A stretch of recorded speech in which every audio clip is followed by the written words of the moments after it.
Son peligrosas las vacunas que le aplico a mis hijos. Hoy en día una de las grandes interrogantes es, ¿producen las vacunas autismo? Si le coloco la vacuna del sarampión a mi hijo, ¿vamos a tener alguna complicación posterior desde el punto del desarrollo social o del punto del desarrollo mental de mi hijo? Y la respuesta es que se han hecho posterior a que alguien trató de enviar esta información al público general, nos dimos cuenta que no es cierto.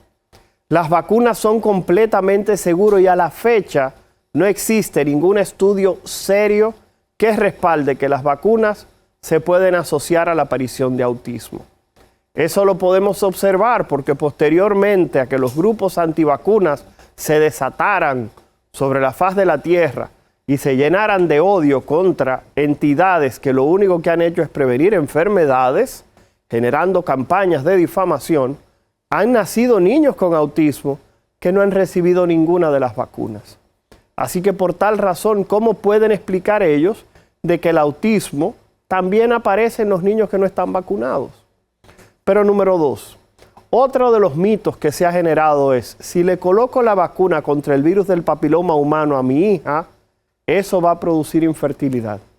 Señores, la vacuna del virus del papiloma humano no solamente se aplica a las niñas, se aplica a los varones también. Y en los varones no observamos que produzca ningún tipo de problema de infertilidad. Y en las niñas, lo único que ha demostrado es que evita la aparición de cáncer. Cáncer de cuello de útero, cáncer de vagina, cáncer de ano, cáncer de boca, cáncer de la lengua y cáncer de garganta. Estamos hablando de que las vacunas en nuestros niños lo único que hacen es formar adultos saludables.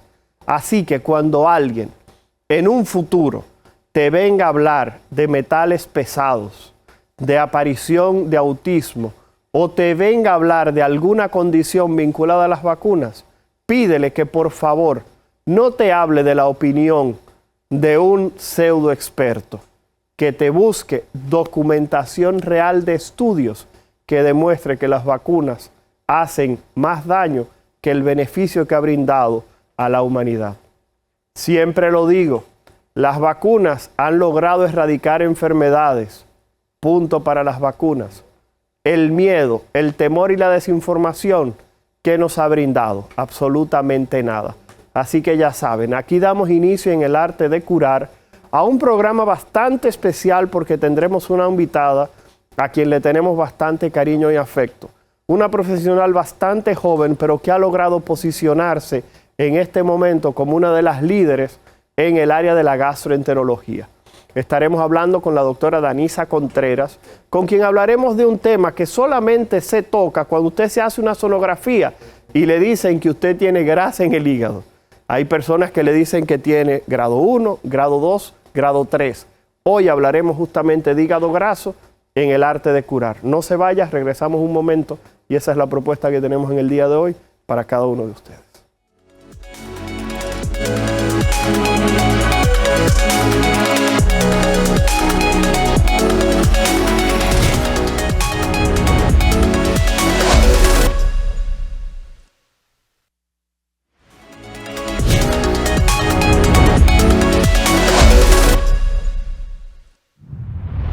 Y hoy tenemos que hablar de la tos. ¿Quién no ha tosido? Ahora, cuando una persona está tosiendo de una manera muy continua y por muchos días, tiene que ir al médico. 2 semanas de tos, tiene obligatoriamente que ir a chequearse y hacerse lo que nosotros llamamos una baciloscopía. ¿Por qué? Porque hay una cantidad enorme de personas que creen que tienen gripe y sin embargo están desarrollando una tuberculosis pulmonar. Y cuando vienen a darse cuenta, a veces ya es un poquito tarde. La tuberculosis pulmonar no debe de ser un estigma para las personas. El bacilo de Koch convive con usted, está ahí dentro, pero llega un momento que cuando su inmunidad cae, él aflora. Entonces aparece la tos. La tos es el perro guardián del pulmón. Cuando la persona tose, está diciéndole que hay un problema y hay que ponerle atención. Les habla el doctor Miguel Polonio Reyes, médico pediatra, y esperamos que se lleve de este consejo.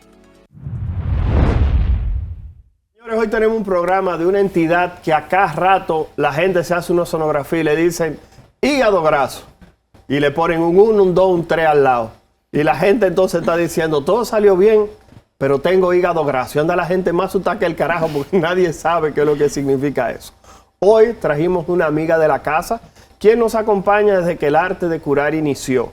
Y es la doctora Danisa Contreras, quien es médico internista, gastroenteróloga. Muchas veces uno no le pone lo de internista, pero la realidad es que se tiene que hacer medicina interna para poder hacer gastroenterología.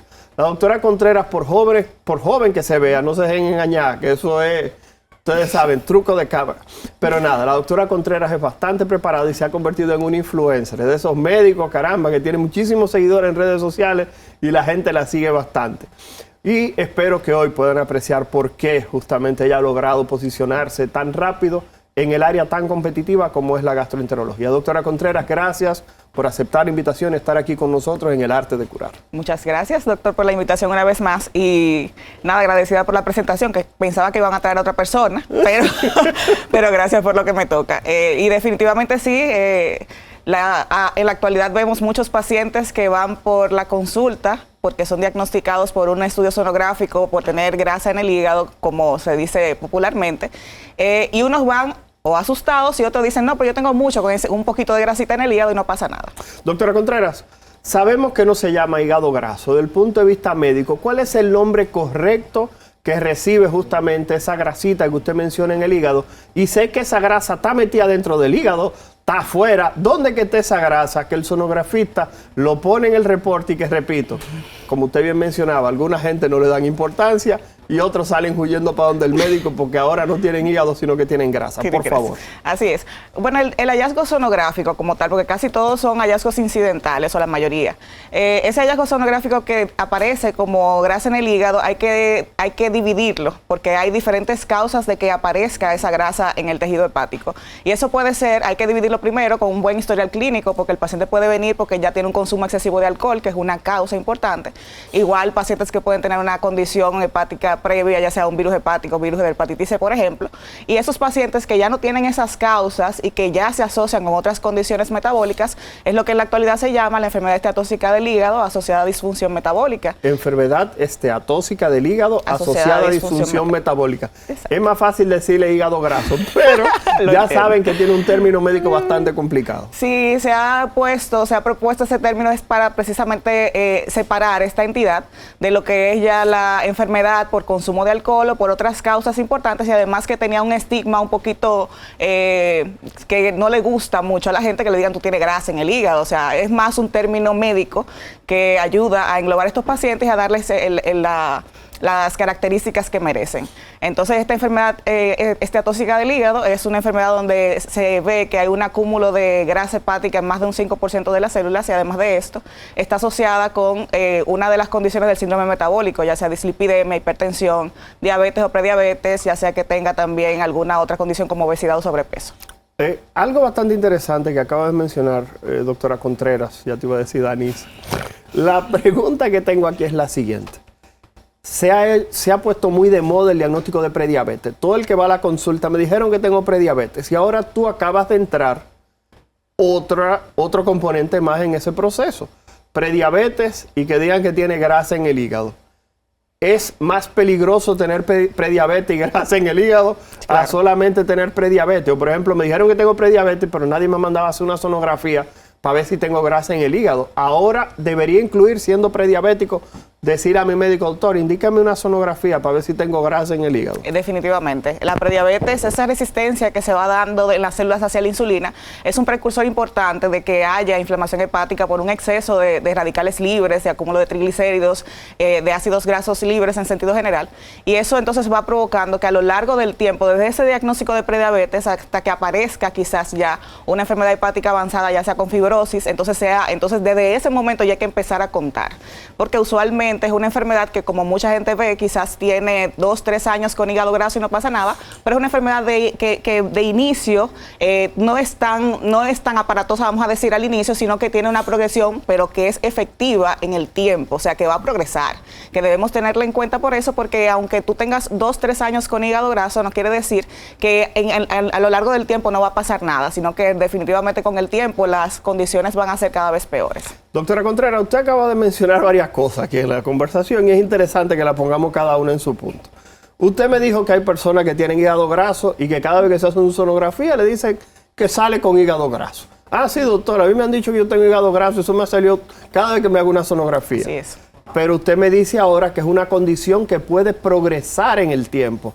O sea que aún tengo hígado graso hoy, el día de mañana se puede convertir en un problema. Así es. Voy bien hasta aquí, doctora Contreras. Muy bien, doctor. Entonces, la pregunta es, las personas que están viendo el arte de curar en este momento y dicen, caramba, pero yo tengo 7 años con una sonografía diciéndome que tengo hígado graso y mi médico o mis médicos cada vez que voy me dicen, eso no es nada, rebaja, porque eso es lo que le dicen a la gente, rebaja. Eso puede tener algún tipo de problema futuro y te voy a pedir que hables un poquitito más al pasito porque vas como un disco de eso de antes en 45 Sí. para que por favor le expliques a las personas antes de ir a la pausa cuáles pueden ser las complicaciones de una persona que tiene hígado graso que no le ha prestado importancia nunca, aún en varias sonografías le dice que tiene hígado graso, por favor. Hay condiciones asociadas al hígado graso que van a progresar la enfermedad, ya sea más rápido u otras que van a progresar pero con mayor lentitud. En el caso de los pacientes que tienen esa esteatosis del hígado y que además de eso tienen diabetes o que están en obesidad, tienen una predisposición muchísimo mayor a progresar de forma más rápida. Y si a esto añadimos que tienen otros factores de riesgo... ¿Pero progresar a qué? Porque tú no me dices qué es lo que van a hacer, porque es lo que tú no le has dicho a la gente del arte de curar. Tú nada más dices, van a progresar, pero ¿progresar a qué? Bueno, en la actualidad se sabe que la esteatosis hepática es una de las principales causas de carcinoma hepatocelular y de trasplante hepático por cirrosis. O sea, los pacientes van a progresar, igual que el que toma mucho alcohol o el que ha tenido, por ejemplo, una hepatitis B o C crónica, tienen las mismas complicaciones que estos como cirrosis hepática y carcinoma hepatocelular, que de hecho algunos tienden a aparecer ya o a estar en listas de espera para trasplante de hígado, que es el único tratamiento curativo que tenemos en ese sentido, y algunos lamentablemente fallecen en el proceso. Por eso es importantísimo darle la importancia que merece la enfermedad. O sea que estamos hablando de que el hígado graso es un problema de verdad. Tú acabas de hablar de cirrosis, acabas de hablar de trasplante del hígado asociado justamente a hígado graso. Danisa, ¿y por qué hay tantas personas, doctora Contreras, que tienen hígado graso? Tienen tanto tiempo con esa situación, con la esteatosis hepática, para aquellas personas que son médicos que dicen, y Balcácer no sabe que eso no se llama así. No, es para que el público entienda. Claro. La pregunta es, esas personas que tienen hígado graso por tanto tiempo, que no le han prestado importancia, ¿cómo pueden saber si su hígado tiene alguna complicación real en este momento? Porque lo único que tienen es 7 años haciéndose sonografía y cada vez que se lo hacen le dicen que tiene un chin de grasa en el hígado. Pero ahora tú estás hablando de cirrosis, estás hablando de trasplante hepático. ¿Cómo pueden prestarle mayor atención? ¿Van donde un gastroenterólogo, van donde su médico, tienen algún estudio que hacerse? ¿Qué hacen? ¿Cómo responden a ese tipo de situación? Es importante que el médico de base puede darle el seguimiento que merece ese paciente, ya sea su diabetólogo, su nutriólogo, en sentido ya amplio, holístico ya en ese paciente. Es importante que se sepa que si el paciente tiene el tiempo, hay que tomarlo en cuenta. Si el paciente tiene ya 7 años, 5 años, 6 años con esteatosis hepática que ha venido siempre por ultrasonido, hay que quizás profundizar un poco más en ese paciente. Hay que ver cuáles son sus factores de riesgo. Existen escalas que usamos nosotros, por ejemplo, los gastroenterólogos, para saber si el paciente tiene mayor riesgo de progresión. Una de estas es una escala simple donde tomamos en cuenta la edad del paciente, sus transaminasas, las plaquetas, y con eso entonces nos da un valor que nos dice si hay que hacer investigaciones mayores. En la actualidad hacemos estudios que nos ayudan a discernir si el paciente tiene hígado graso, o sea, grasa simple en el hígado, o si tiene ya algún grado de fibrosis, que es una elastografía hepática. Es importante porque la sonografía no me discrimina si el paciente solamente tiene grasa o si además de eso tiene algún grado de fibrosis. La sonografía solamente me puede ver esa parte, o sea, si tiene un poquito de esteatosis. Pero la elastografía me va a ayudar a discriminar si ya esa esteatosis tiene además fibrosis hepática. Señores, estamos conversando con la doctora Danisa Contreras, quien es gastroenteróloga, con quien estamos hablando específicamente de esteatosis hepática, que quizá a usted no le suena nada, pero es lo que llamamos hígado graso. Al regreso hablaremos de por qué que usted tiene hígado graso y hablaremos qué usted puede hacer, qué puede comer, qué no puede comer y si realmente ese hígado graso lo va a llevar a cirrosis o a trasplante hepático, como acaba de mencionar la doctora Danisa Contreras. No se mueva, regresamos un momentito aquí en El Arte de Curar.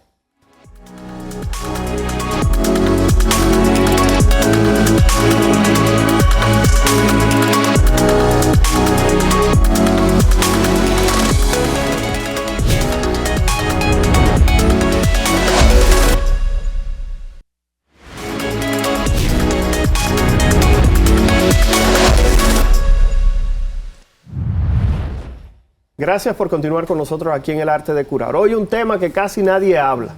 Hígado graso. Grasa en el hígado, esa sonografía que le hicieron a usted hace 2 o 3 meses atrás. Y lo único que decía tu médico te dijo, no, tiene un chin de grasa en el hígado. Bueno, pues la doctora Contreras dice que eso puede ser un problema real. Y hasta le puso un nombre, esteatosis hepática. ¿Cuál fue el otro apellido? Esteatosis hepática asociada a disfunción metabólica. Asociada a disfunción metabólica, ya ustedes escucharon. O sea, no es solamente que usted tenga grasa en el hígado, estamos hablando de que es un problema metabólico. Y ella habló de complicaciones reales vinculadas a esta entidad. Aquí, iniciando el segundo segmento, queremos que por favor la doctora Contreras nos repita cuáles pueden ser las repercusiones de que usted tenga grasa en el hígado, hígado graso o esteatosis asociada a problemas de disfunción metabólica y las complicaciones que usted podría tener si no le presta atención, doctora. Sí, hay complicaciones que se ven asociadas a esa esteatosis hepática, como el doctor menciona, y que hay que tomar mucho en cuenta, que son la fibrosis, la cirrosis hepática y el carcinoma hepatocelular. E incluso se ha visto pacientes que progresan, o sea, de fibrosis a carcinoma hepatocelular sin pasar por la etapa de cirrosis, o sea que definitivamente debemos tomar en cuenta esta entidad. Doctora, hablamos ahora de que me hicieron la sonografía. Usted mencionó que a esa persona se le puede dar seguimiento por cualquier profesional de la salud. Sí. La pregunta es, después que tengo un hígado graso, y por ejemplo mucha gente, pacienticos más gorditos, tienen un hígado graso grado 3. Lo dice la sonografía, grado 3. ¿Puede esa persona revertir ese hígado graso? Porque usted acaba de decir, habló de cirrosis, habló de trasplante. La pregunta es, ¿se puede revertir? ¿Puede esa persona saber si realmente puede regresar? Porque usted habló ahorita de que habían pruebas que nos dicen qué tanto daño en el hígado puede tener alguien, pero la pregunta es, ¿puede revertir ese daño cuando es asociado justamente a problemas de esteatosis vinculados a problemas metabólicos? Claro. Antes de responder esa pregunta, debo aclarar que sí, hay pacientes que la esteatosis hepática la puede seguir cualquier médico. Me refiero al médico de base, si el paciente es diabético, su diabetólogo, un nutriólogo si está dándole seguimiento a un paciente con obesidad. Me refiero que lo puede seguir hasta cierto punto, porque uno tiene que conocer sus limitaciones, como me pasa a mí cuando tengo quizás un paciente con una cardiopatía que la mando al cardiólogo. Es importante saber que los pacientes que tienen esa esteatosis hepática y que vemos sus pruebas están dentro de los límites de la normalidad, y además de esto, descartamos las demás causas probables de esa grasa en el hígado, entonces es un paciente que podemos darle seguimiento porque no ha progresado. O sea, le hicimos su elastografía hepática, nos dice que no tiene fibrosis en el hígado, es un paciente que se puede quedar con su médico de base.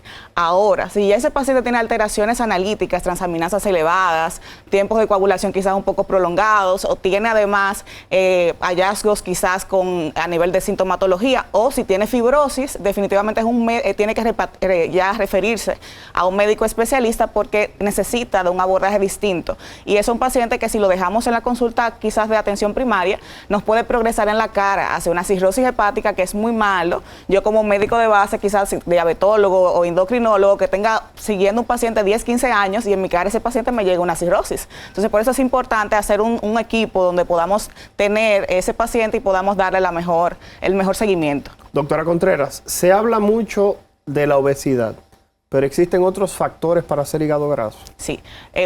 Primero responder que sí, dependiendo del paciente, el paciente puede revertir la esteatosis, sí puede revertir esa fibrosis, va dependiendo del grado. Desde F3, o sea, fibrosis grado 3, son 4 grados, el F4 ya es cirrosis, del F3 hacia atrás, ¿verdad? Puede revertir con el seguimiento correcto y la medicación que corresponda.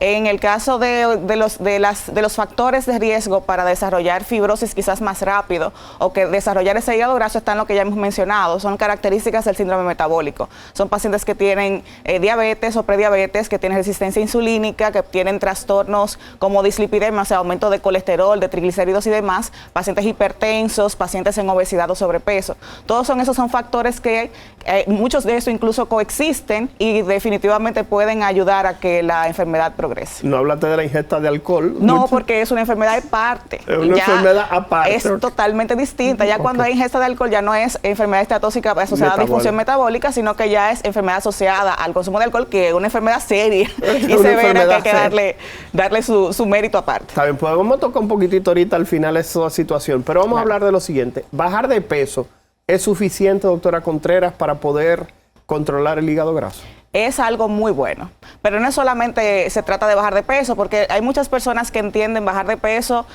solamente como una cuestión de ver la balanza, las libras. Por favor. Sino que ya se ha demostrado bastante que incluso hay una nueva definición de obesidad que abarca mucho la parte de la composición corporal.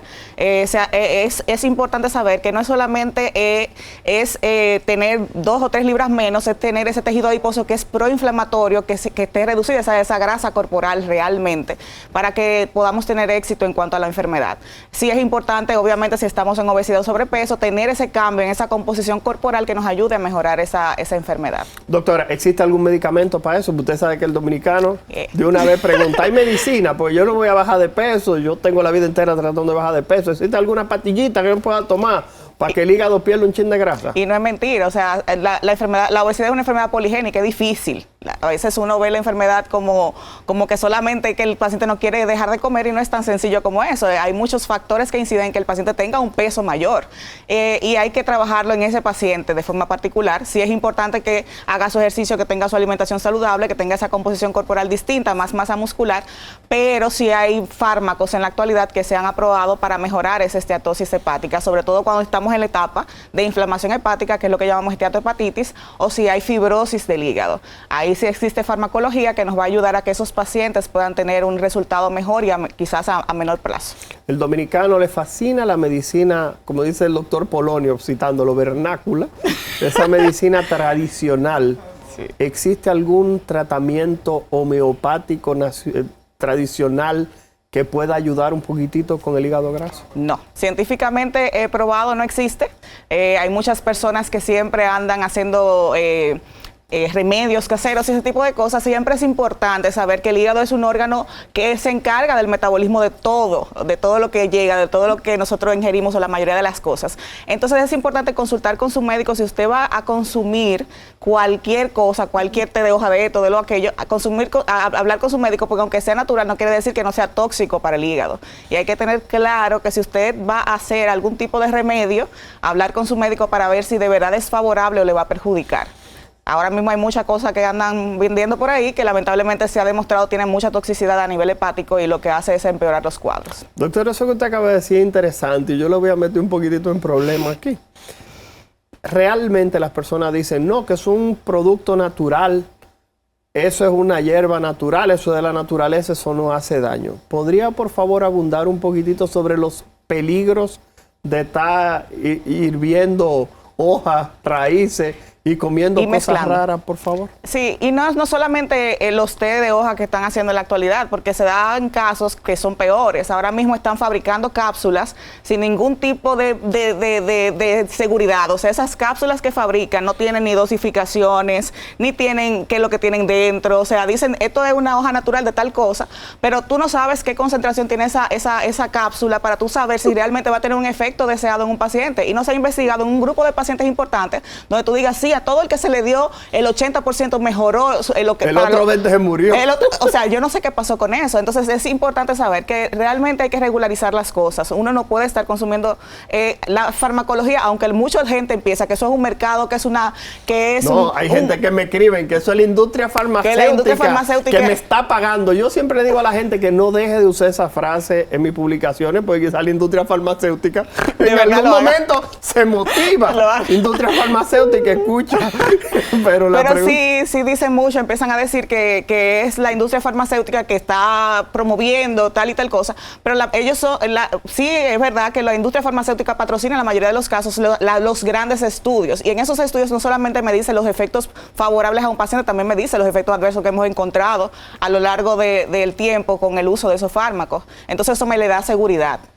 Los pacientes que vienen tomando ese tipo de raíces y ese tipo de cápsulas que no tienen ningún tipo de seguridad, entonces lo que me hacen es afectar al paciente. Y ha pasado ya, hay estudios grandes asociados con, por ejemplo, cápsulas de curcumina, de ashwagandha, y son fármacos y son, vamos a decir, suplementos que ampliamente la gente lo está utilizando y que se ha demostrado tienen toxicidad hepática porque no están regulados, no tienen de verdad una composición clara.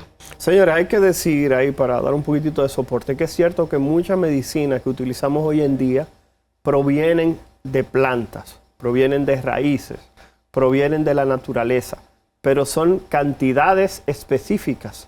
Recuerde que la aspirina es buena para bajar la fiebre y para disminuir el dolor de cabeza, pero si usted consume mucha aspirina, va a tener complicaciones metabólicas, complicaciones gástricas, complicaciones renales. Así es. Entonces, por tal razón, aquí el problema es la concentración, que muchas de esas sustancias que utilizamos pueden ser tóxicas porque no tienen regulación. La ventaja, la doctora Danisa Contreras, y hemos estado colocando sus redes sociales durante todo el programa, también lo dijo, así que no solamente me ataquen a mí, dividan por favor el ataque entre los dos. Señores, vamos a ir a la pausa y al regreso hablaremos un poquitito, ya que la doctora Contreras lo tocó, sobre ese daño hepático vinculado al consumo de alcohol. Realmente la República Dominicana es uno de los países que a nivel mundial siempre ocupa lugares preponderantes en lo que es la ingesta justamente del alcohol. Así que regresamos en un momentito, no se muevan, que aquí en el Arte de Curar estamos hablando hoy de hígado graso y terminaremos hablando del daño hepático vinculado al alcohol. Así que usted, señora, que tiene su esposo que bebe mucho, vaya y búsquelo en lo que pasamos los anuncios y para que él le escuche a la doctora Danisa Contreras hablando de este tema. No se muevan, regresamos en un momento.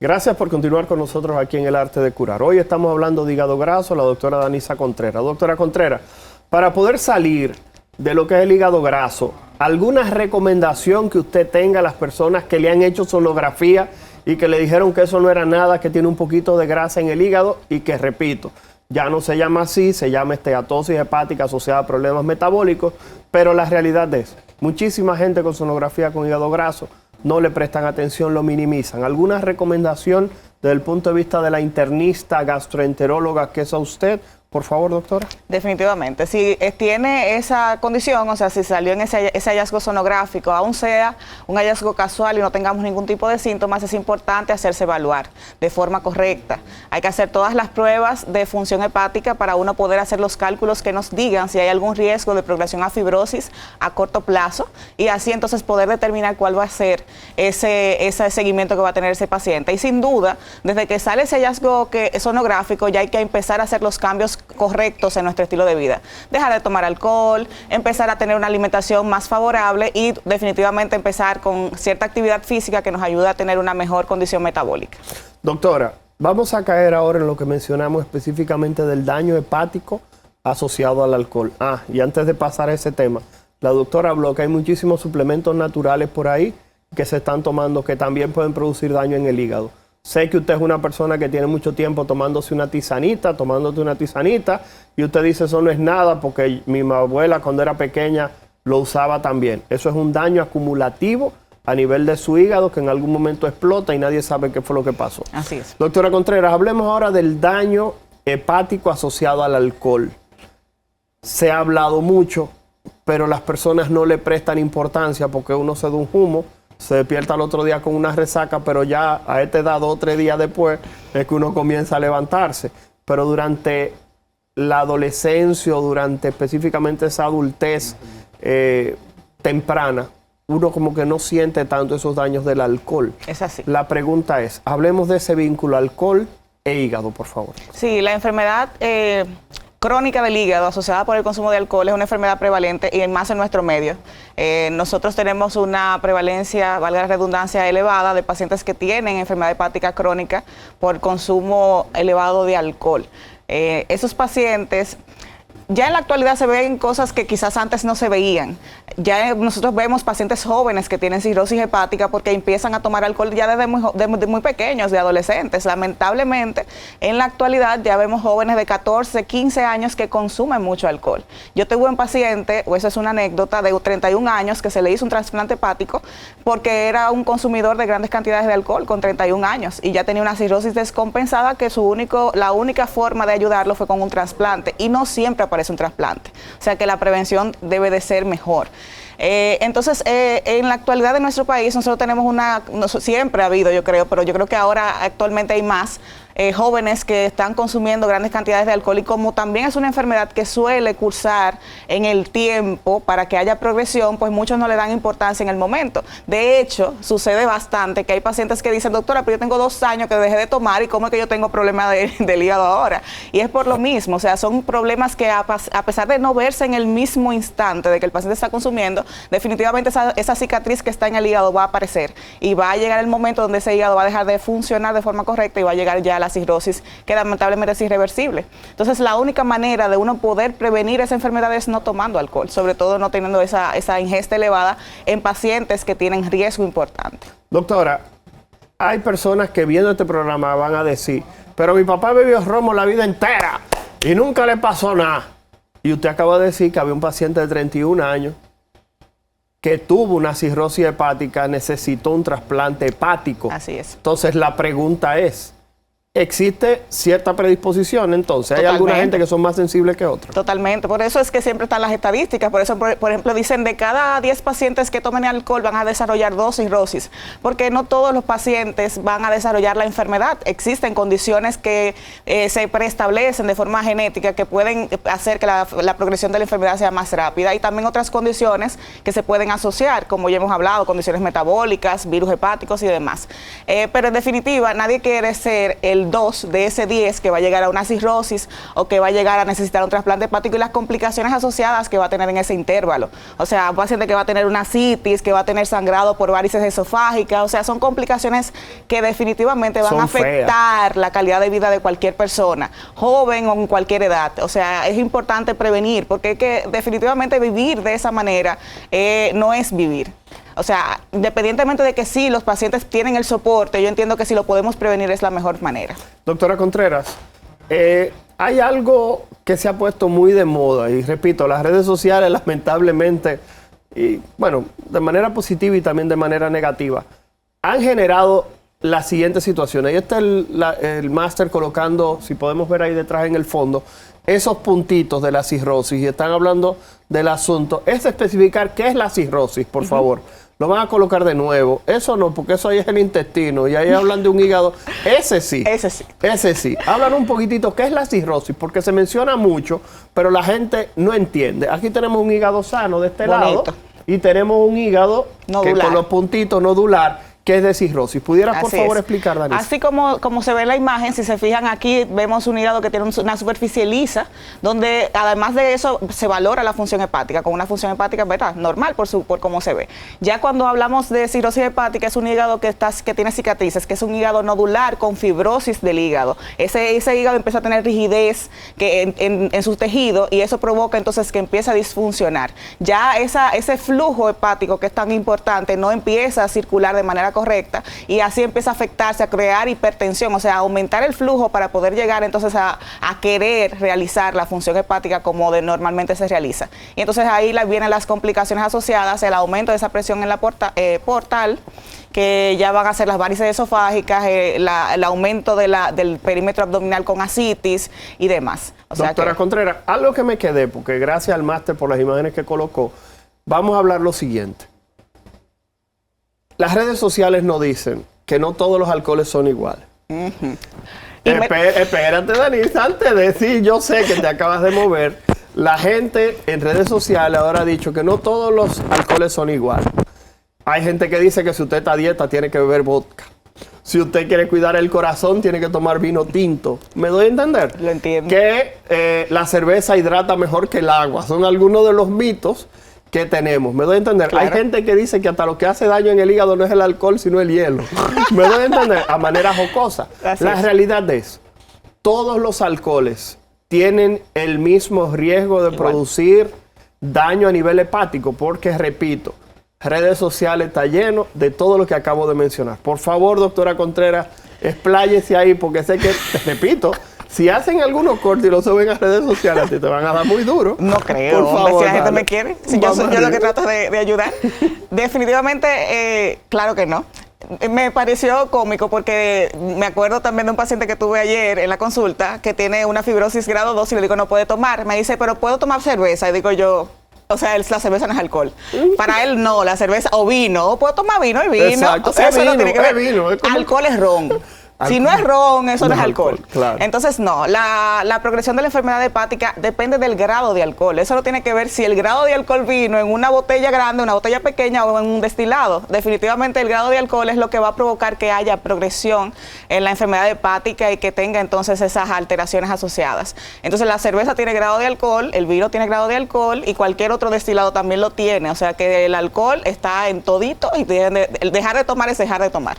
Doctora, nos queda exactamente un minuto. Le vamos a pedir al máster que cuando usted nos dé sus recomendaciones, coloque los teléfonos de consulta por si usted necesita un gastroenterólogo, una gastroenteróloga, le dijeron que tiene hígado graso y nadie le ha prestado atención, usted llame a la doctora Danisa Contreras y diga, doctora, voy para allá porque tengo grasa en el hígado, estoy preocupado. Y la gente lo que me dice que eso no es nada. Y ahora usted me habló de cirrosis y de trasplante hepático.